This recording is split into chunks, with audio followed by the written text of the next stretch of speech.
This week in Jamaica Now. You're going to turn around and disrespect the coach, Glenn Mills. I personally can't sit quiet. Usain Bolt defends coach Glenn Mills and lashes out at some athletes. Coach has bring you to the highest level that you have ever been in your career. Bishop Gibson High School teacher murdered at her Manchester home. The Ruel Reid probe takes another twist. Did his driver receive a catering contract? Why comrades were protesting in Halfway Tree on Thursday.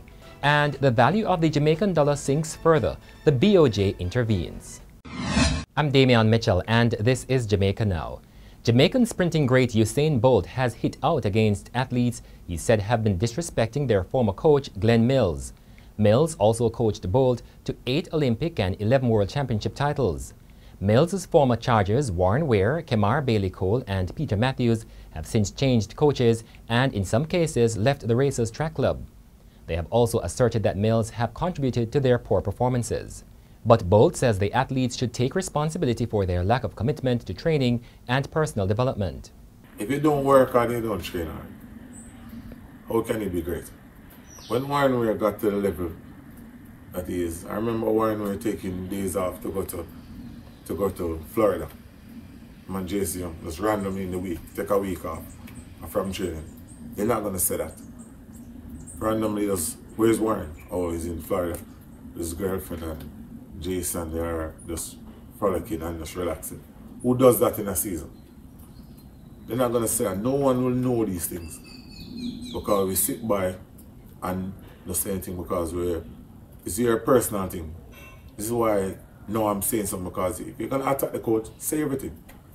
This is why that's why they will never get to a certain level right now. Still on sports, as Reggae Girls patron Sidella Marley has raised serious questions concerning the Jamaica Football Federation's handling of raised funds. On Wednesday, she condemned the body for refusing to allow sponsorship monies for a pre-Pan Am Games training camp for the Reggae Girls to be paid directly to vendors. Some $42,000 has been raised by Marley and sponsors for the training camp. Marley, who says her charity organization raised approximately $400,000 for the girls to attend the FIFA Women's World Cup, said there has been no account of how that money was spent. She's also insisting on an audit before committing any more funds directed to the JFF to assist the female program. Meanwhile, JFF General Secretary Dalton Wind has taken issue with Marley's stance and the impressions given. Wind said that the comments were unfortunate and is puzzled by Marley's issue with the Federation. In other news now, there was shock and anguish in Mandeville, Manchester this week following the murder of Bishop Gibson High School teacher 43-year-old Caroline Campbell. Campbell was shot and killed in her home in Melrose Mews about 1 o'clock on Wednesday morning.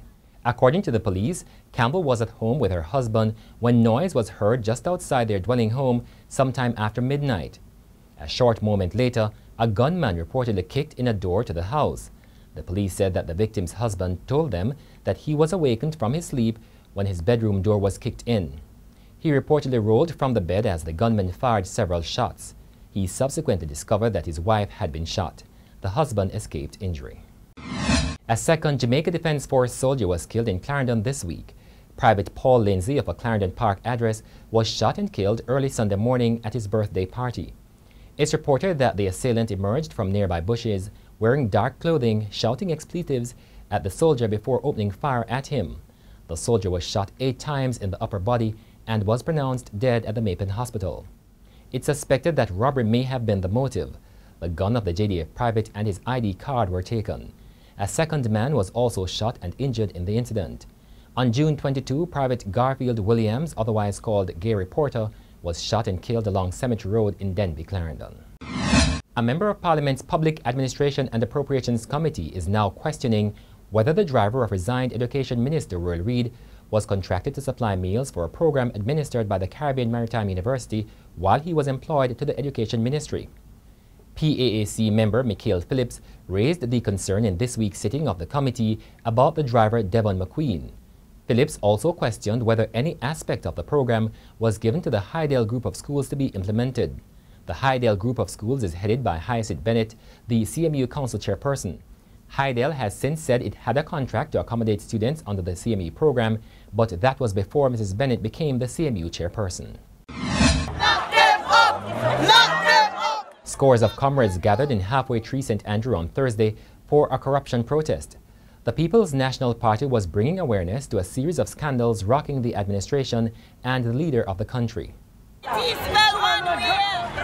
Minister's own integrity declarations have not been cleared by the Integrity Commission for 2016. We are now in 2019, 2 years later, and we are yet to hear whether the Prime Minister's own declarations can be cleared. Opposition leader Dr. Peter Phillips has written to Prime Minister Andrew Holness demanding commissions of inquiry into irregularities uncovered at the Ministries of Education and Energy and their relevant agencies.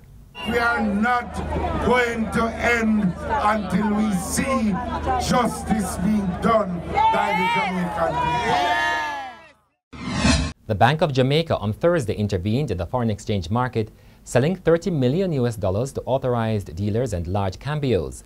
It came amid further decline in the value of the Jamaican dollar. The BOJ says its intervention was intended to address temporary demand and supply imbalances in the market. Although it only offered $30 million for sale, it received 37 bids valued at $56.15 million, but accepted only 20 bids. And that's it for this edition of Jamaica Now, your weekly review of the big news stories. Send us your comments at onlinefeedback@gleanerjm.com.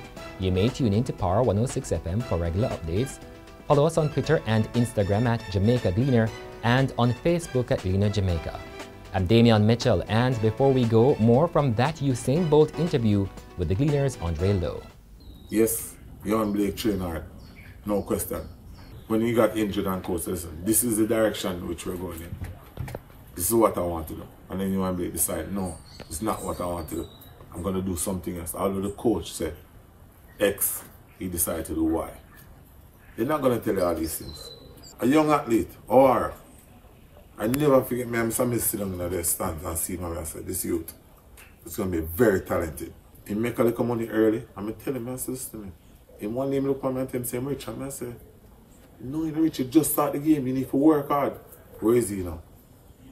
He hasn't run anything for 3 years. No one wants to listen. No one has the fight in them or the hunger to be great. You understand? If you don't want it, no matter how much I speak to you. As I said, I've spoken to all these young athletes, from Bale Cole to Blake to all of them. I've had conversation with them. You know what I mean? And they don't want to hear it. They just feel like, say, all right, I'm here, I need this, I'm good.